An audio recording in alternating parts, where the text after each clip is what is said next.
Hello and welcome to your favorite travel show, that is Tourismus.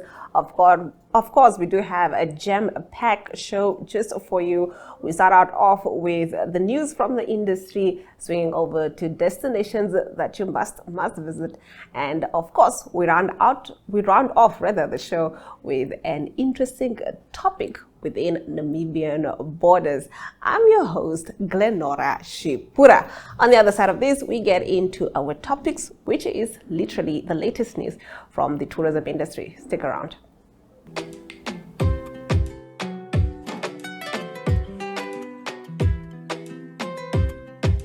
In our topics, Namibia secured more than $1 billion in long-term conservation funding through the landmark Namibia for Life initiative, marking one of the country's most significant environmental financing agreements to date.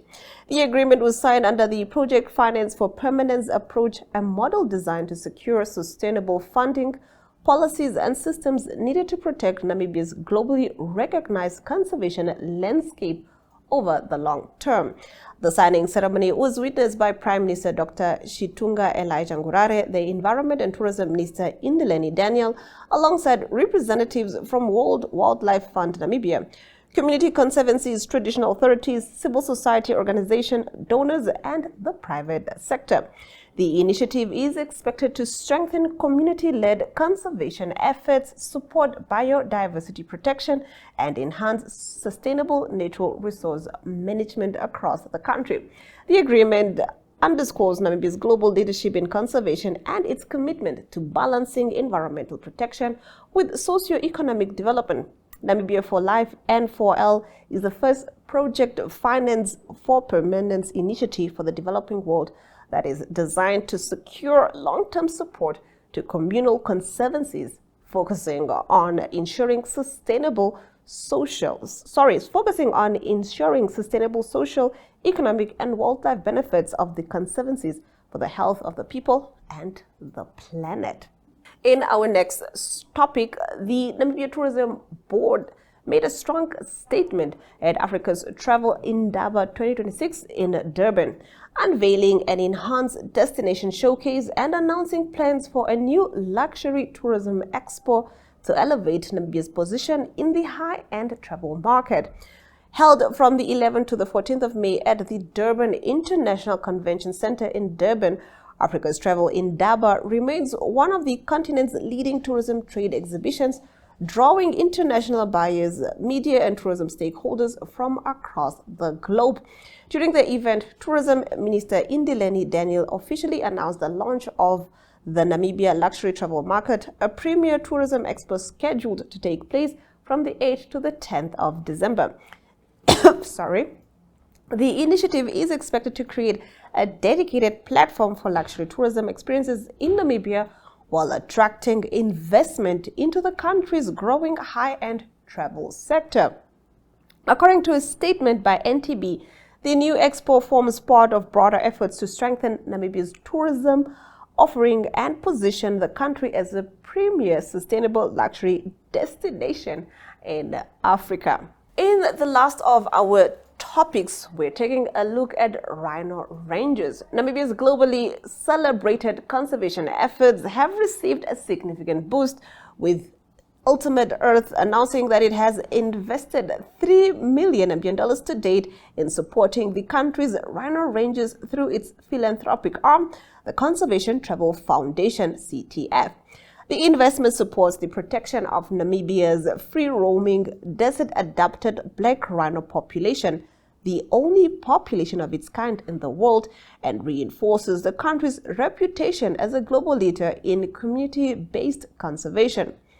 Earlier this month, Ultimate.earth, formerly known as Ultimate Safaris, distributed its 2026 consignment of Rhino Ranger uniforms and field gear to conservancies and ranger teams operating across northwestern and northeastern Namibia.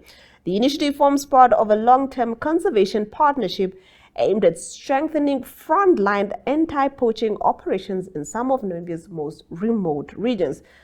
Today, more than 60 Rhino Rangers operating across 13 communal conservancies patrol Namibia's northwestern landscapes, often on foot and under extreme environmental conditions.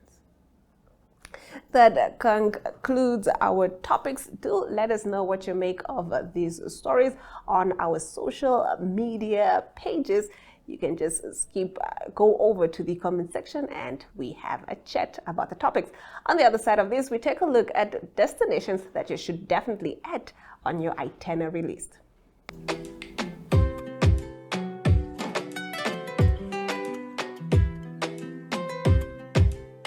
Now, first up on our destination, we are in the coast.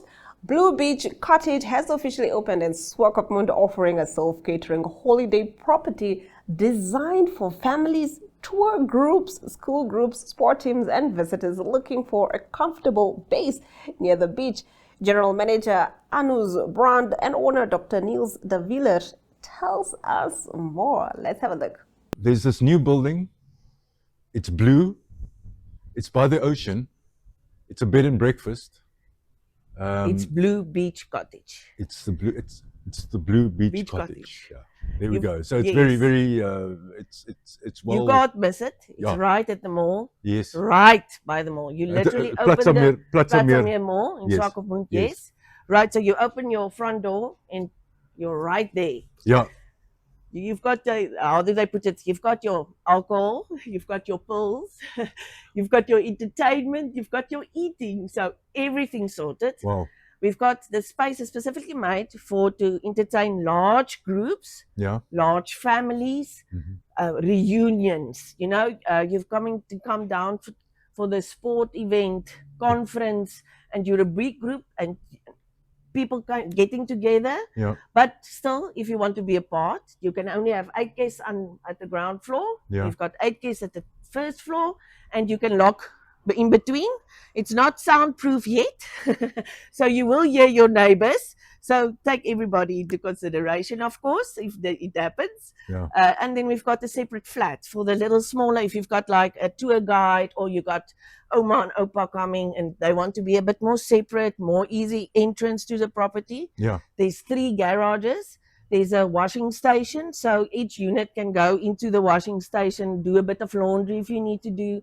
But the main thing is for family to come together. You've got 2 barbecue areas. They are separate. So if the one group doesn't want to normally have fish on that side, you can have meat on the other side. Oh, wow. Yes, so very nice.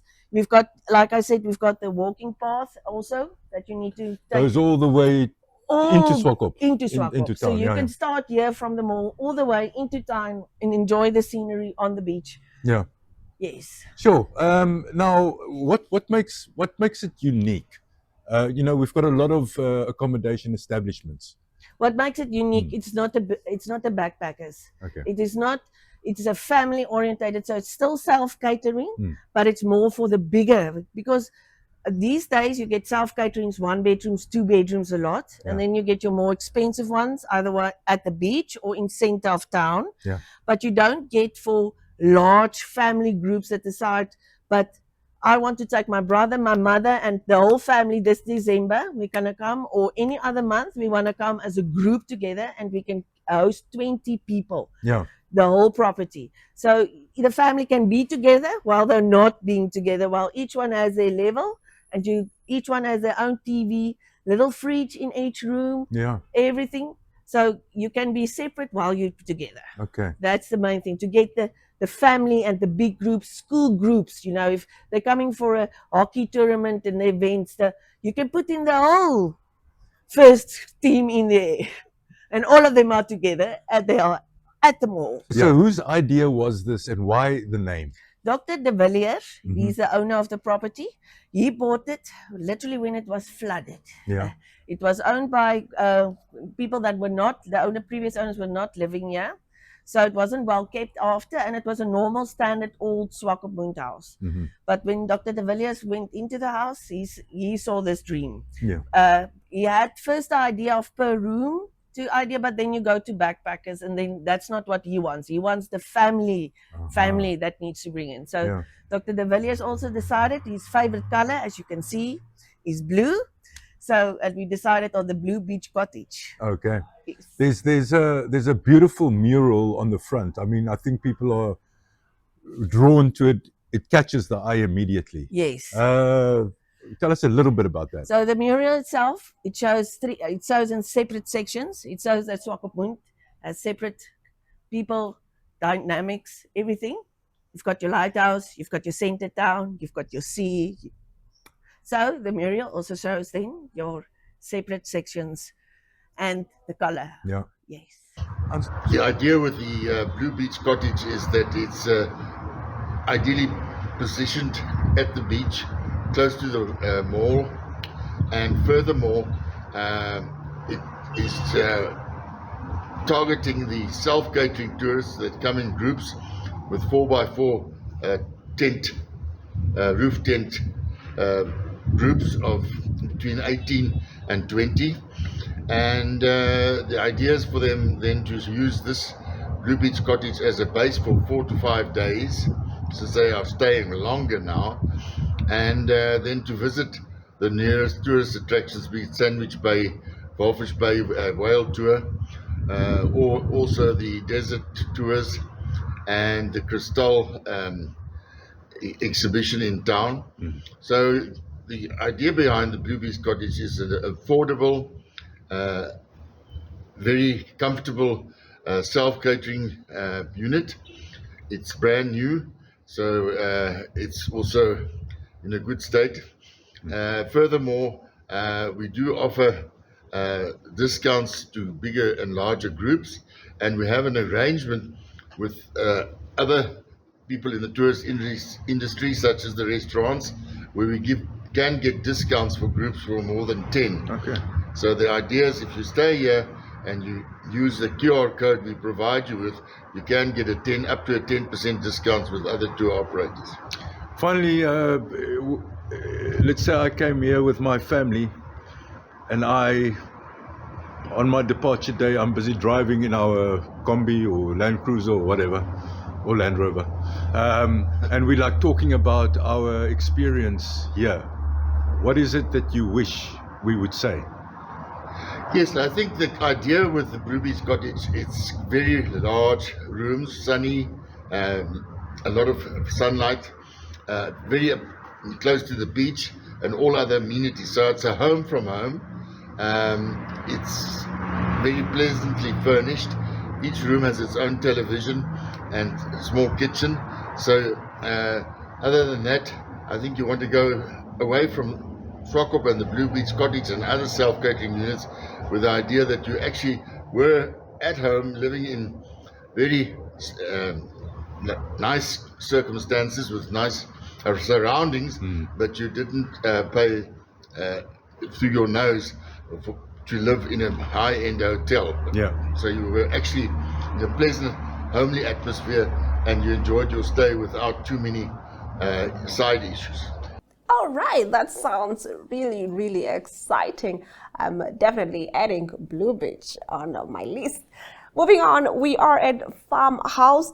Experience comfort and charm in Outjo at FARMhouse, Guesthouse and Beergarden, where they offer spacious rooms with various amenities, including a communal living room with a balcony. Carly Abrantes, the executive director of Enjoy Travel Namibia, chats with owner Anastasia Gauba-Huller to find out more. Let's have a look. So I'm joined by Ansta. She is the owner of the FARMhouse here in Outjo. Ansta, thank you so much for having us. You are welcome. Could you please give our viewers a little bit of a history about the FARMhouse? When did you guys get started? Why is the name the FARMhouse? Let's get to know you. Yeah, FARMhouse started in 2010, 1st of September. Okay, on Spring Day. Yes, yes. So I'm a spring person. I love garden. We can tell. We can tell that you love gardening and you've got green fingers. Yeah, no, thank you for it.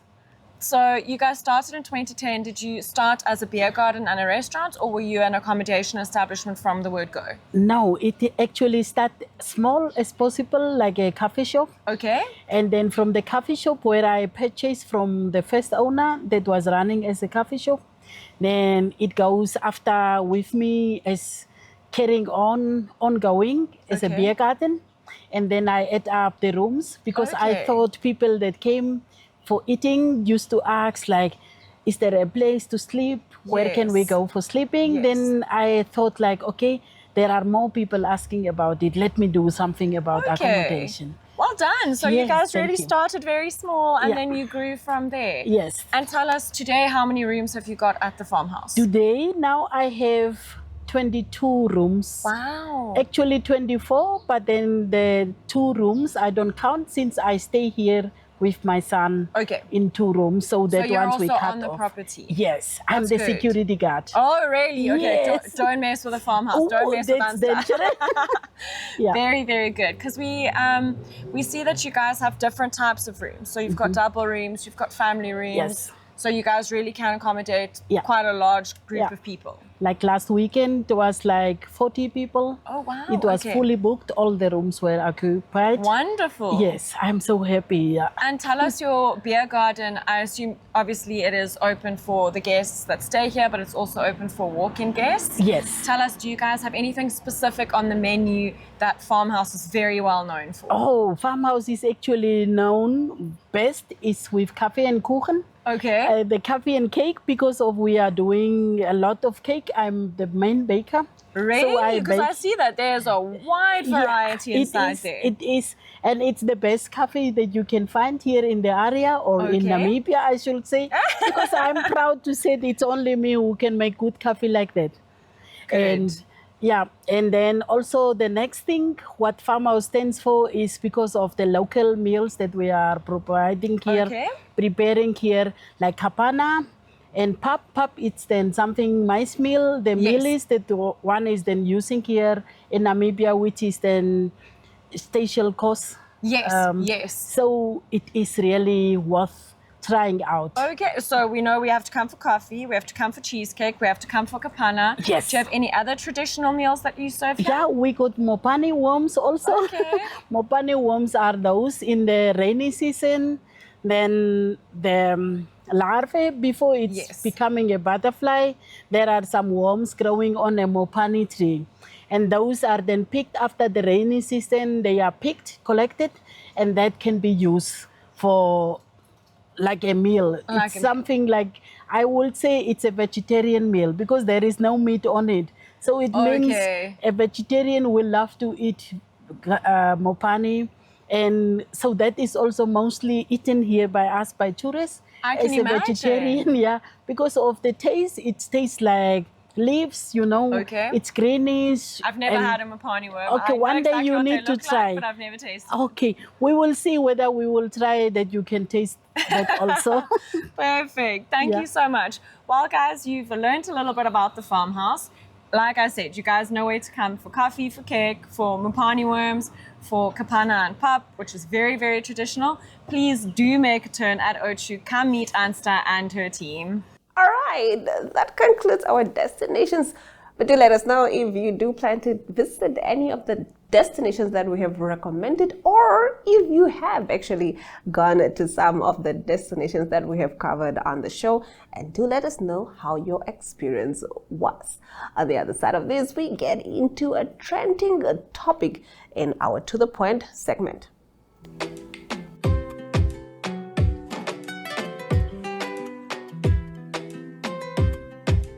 Akkerboom Padstal, nestled between Keimoes and Kakamas, on the scenic route through the Akkerboom waterfall, beckons travelers to experience the authentic farm goodness of the Northern Cape. More than just a step, it is an unfolding experience awaiting to be savored. Let's watch as NMH journalist Anna Marie Dutoit talks with owner Rita Venter. Ons is vandag hier by die Akkerboom Padstal saam met Trudy. Sy gaan vir ons bietjie meer vertel van die padstal wat julle hier sien. Dit is ongelooflik mooi hierso. Hoe gaan dit met Tannie vandag? Baie goed, dankie. Dit is baie lekker om hier te wees. Dit voel amper asof jy in 'n oase is soos ons hier sit. Kan Tannie vir ons bietjie meer vertel van die padstal? Hoe het hy begin? Wanneer het hy begin? Die padstal is eintlik al 'n redelike paar jaar, 20 jaar al. En dis in 2005, Augustus 2005 het ek dit oopgemaak. En die aanvanklike huisie was al die jare my op die plaas en dit is nie bewoon nie. En ons het dit toe dit het eintlik half toegegroei deur maar bosse en sulke tipe goed en toe het ek besluit maar ek moet iets doen met die huisie. En ons kinders was in Parel Gimnasium in die skool. En ek het net toe gedink, ek sou moet help met die boerdery om hierdie kinders daar so ver te akkommodeer. En dit is hoe die padstal eintlik ontstaan het. En in die begin was dit moeilike jare, weet jy, regtig, ek wil vir jou sê, hier party weke het jy 2-3 kliënte opgedaag. En maar so met tyd gaan alle besighede mos maar beter en groei dit en ja, en nou is dit al 20 jaar, so dis hoe ek in dit beland het, ja. So as iemand 20 jaar terug vir Tannie gesê het, Tannie sou so groot gewees het in die toerismebedryf, want ons het nou al met 'n paar mense gesels terwyl ons hier is en almal wat hoor ons volg die kokerboomroete sê vir ons moet hier kom stop. Dink Tannie, dit was nog altyd 'n droom of 'n passie of het dit maar was it a product of circumstances gewees? Nee, ek dink dit is maar altyd nog 'n passie gewees vir mense en ons omgewing. Want dit is nogal vir my belangrik om ons omgewing ook te bemark in jou situasie waar jy is. En ons het cottages mos ook op die plaas en daar kry jy weer ander gaste. Ander wat ook en die twee vul mekaar aan, die cottages en die padstal. So baie keer kom hulle gastehuise toe en vir 'n naweek of 'n week of wat ook al en dan besoek hulle die padstal. En as hulle by die padstal kom, dan hoor hulle weer van die cottages. So dit is maar die twee loop saam, maar dit is mense. Dit is verskillende mense en 'n mens leer later raak jou gaste jou vriende. En wat vir my altyd so wonderlik is, met elke mens waarmee jy praat, is daar 'n storie. Elke een het 'n storie. Maak nie saak of dit 'n goeie storie of 'n slegte of 'n hartseer storie nie, maar daar's altyd iets van hierdie persoon wat jy onthou. So ja, ek dink dit is maar 'n liefde vir mense en ons omgewing. Okay. En as Tannie nou gesels met iemand wat graag in die toerismebedryf wil betrokke raak, wat sou Tannie sê is 'n les wat Tannie geleer het uit die toerismebedryf uit wat elke jong up-and-comer moet weet? Ja, moet nooit te vinnig ophou nie. Want 'n mens is te geneig om na 'n jaar te sien, nee, finansiëel is dit nie die moeite werd nie, maar byt net vas. Want ek moet vir jou sê, soos ek nou net ook vir jou gesê het, in die begin het hier 2-3 mense gekom en my man het later vir my gesê, nee, genade, dit vat ontsettend baie tyd van jou en finansiëel is dit glad nie lonend nie. En iemand het eendag vir my gesê, as jy jou besigheid begin, dan moet jy 365 dae hê. En dan kan jy eers besluit of dink daaraan om dit enigstens te los of. Maar ek moet vir jou sê, vir my was dit 3 jaar. Presies 3 jaar nadat ons die besigheid begin, toe kan jy sien, okay, wel, nou begin dit bietjie optel en want ons grootste bemarking ook rondom so 'n ding is mos nou maar jy sê vir die volgende persoon. En ek het altyd gestreef dat nou alles moet altyd lekker vars wees en skoon en netjies en die tuine moet ook netjies en mooi wees, want dit trek mense. En ek self hou baie van buite wees en om rustig te wees. So baie keer as die mense kom sê, "Ag, jene, maar dit is so rustig hier." Dan is dit vir my lekker. Dan weet ek dit is in my hart, dis reg. Ek wil hê dit moet so wees. Ja, en ek moet sê mens voel nog al 'n rustigheid wat oor jou Ja, kom. en ek weet nie of jong mense altyd die wil ek amper sê die geduld het om 'n bietjie langer te wag hê. Ja. Want dit hou niks kom net sommer van self nie. So dit is harde werk. Ja. En 'n mens moet maar vasbyt met dit, ja. En dan as ons nou 'n bietjie meer kyk na die akkerboom en die padstal self, wat sou Tannie sê is julle grootste trekpleister? Wat sou Tannie sê is die grootste ding wat mense lok hiernatoe? Kyk, ek dink wat ons produk se kwaliteit, wat ons verkoop. Ons produkte is, ek koop liewer 'n dure produk aan En my man produseer byvoorbeeld self ons rosijntjies. So al ons produkte is regtig kwaliteit produkte. En ek dink dit is nogal vir my ook belangrik, want ek sê altyd vir my personeel ook, ek wil self wil dit eet. En ek self wil die produk hê, want dan is die kwaliteit reg vir my. Om dink in my padstal te sit wat dalk nou nie op standaard is nie. Dit is heeltemal teen my beginsels. So ja, so ek dink ook ons melktert wat ons self moes nou maak met skilverkors het ook al baie toeriste gelok. En ons roosterkoeke en ons het 'n skaapvleispastei wat ook homemade is. So ja, so daai tipe goedjies is maar wat 'n mens by 'n padstal wil hê. Ja. Jy wil nie 'n wimpie ontbyt hê byvoorbeeld nie. Jy wil 'n plaasontbyt hê. Ja. So ja. En as Tannie dan nou self na die spyskaart kyk en Tannie het hier ingekom as 'n kliënt, wat sou Tannie se gunsteling ding op die spyskaart wees om te bestel? Weet jy, ek dink definitief ons melktert. Okay. Ja. Is Tannie 'n soettand of 'n stouttand? Nee, ek is meer 'n souttand want die melktert is tradisioneel soos die ou melktert resep en dit is altyd vir my lekker. So ek sal nie sommer op 'n ander plek dit eet nie. Ja. Ek is seker ons gaan hierna ook saamstem. Nee, ons glo julle gaan definitief, julle sal definitief moet melktert eet om dit te bevestig. En ons dan maar weer is 'n klomp soetande daai kant. So ek is seker as hulle nou eers hoor hier is tuisgemaakte melktert, dan sal hulle die plekkie vloek. Ja. Maar Tannie Trudy, dit was so lekker om met Tannie te gesels. Baie dankie. En 'n bietjie meer te leer van die padstal. Ja. En dan kykers bly ingeskakel want net hierna is ons terug met meer. And with that, we've come to the end of the show. Thank you for tuning in and catching up on the latest in regards to travel. I'm your host, Glenora Shipura. And from me, I'll see you guys next week, same time, same place.